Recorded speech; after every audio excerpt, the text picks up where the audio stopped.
स्थळ होते डॉक्टर बाबासाहेब आंबेडकर यांचे दिल्लीतील निवासस्थान.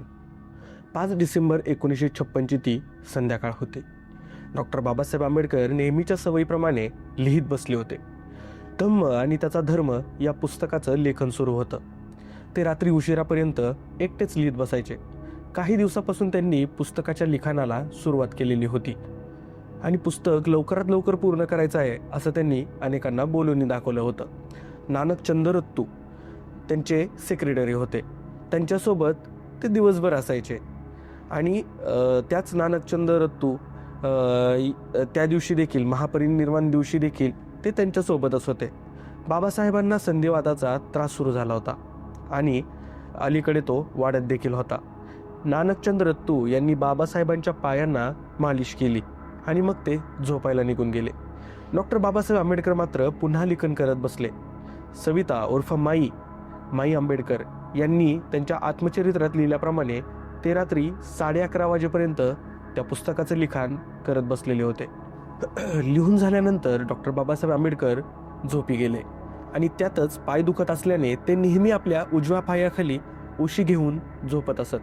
त्या दिवशी अगदी तसंच ते झोपले होते. त्यांना झोपल्याचे पाहिल्यानंतर माई आंबेडकर आपल्या खोलीमध्ये गेल्या. 6 डिसेंबरची सकाळ.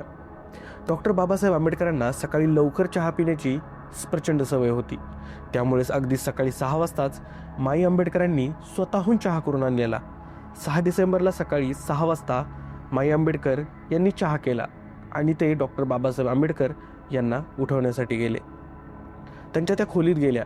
नेहमीप्रमाणे आंबेडकर पायाखाली उशी घेऊन झोपलेले होते. माईंनी त्यांना आवाज दिला पण त्यांच्याकडून काहीच प्रतिसाद आला नाही आणि माई घाबरल्या. 2-4 हाका मारल्यानंतर माईंनी त्यांना झोपेतनं जागा करायचा प्रयत्न केला. याच वेळी त्यांच्या हे लक्षात आलं की काहीतरी अघटित घडतंय. त्यांच्याकडून काही डॉक्टर बाबासाहेब आंबेडकरांकडून काहीही प्रतिसाद येत नव्हता. यानंतरच त्यांनी ताबडतोब डॉक्टरांना फोन केला. त्यांना बोलवून घेतलं. डॉक्टर काही मिनिटात तिथे आले. त्यांनी आंबेडकरांची पूर्ण तपासणी केली. त्यानंतर डॉक्टरांनी माई आंबेडकरांना बाबासाहेब आंबेडकरांनी देह ठेवला असल्याची माहिती दिली. माईंचा दुःखाचा डोंगर तर कोसळलेला होताच, पण संपूर्ण देशावर या बातमीने देखील शोककळा पसरली. डॉक्टर बाबासाहेब आंबेडकर यांचे असे अकाली जाणे धक्का देणारे होते. त्यांच्या निधनाची बातमी वाऱ्यासारखी देशभरात पसरली. 7 डिसेंबरला त्यांचे पार्थिव दिल्लीहून नागपूरला आणले गेले. चैत्यभूमीवर त्यांच्या पार्थिवावर अंत्यसंस्कार करण्यात आले. पण त्या रात्री नेमकं काय घडलं होतं या संदर्भात अनेक ठिकाणी अनेकांनी लिहून ठेवलेलं आहे. त्यानुसार डॉक्टर बाबासाहेब आंबेडकर यांना उच्च रक्तदाब आणि मधुमेहाचा देखील त्रास होता. दीर्घकाळ असलेल्या या मधुमेहामुळे ते प्रचंड त्रस्त झालेले होते. डोळ्यांची दृष्टी कमी झालेली. लिखाण आणि वाचन करताना त्यांना त्रास होत असत. पण वाचनाची आणि लिखाणाची डॉक्टर बाबासाहेबांना इतकी आवड होती की ते अगदी रात्र वाचन करत बसायचे.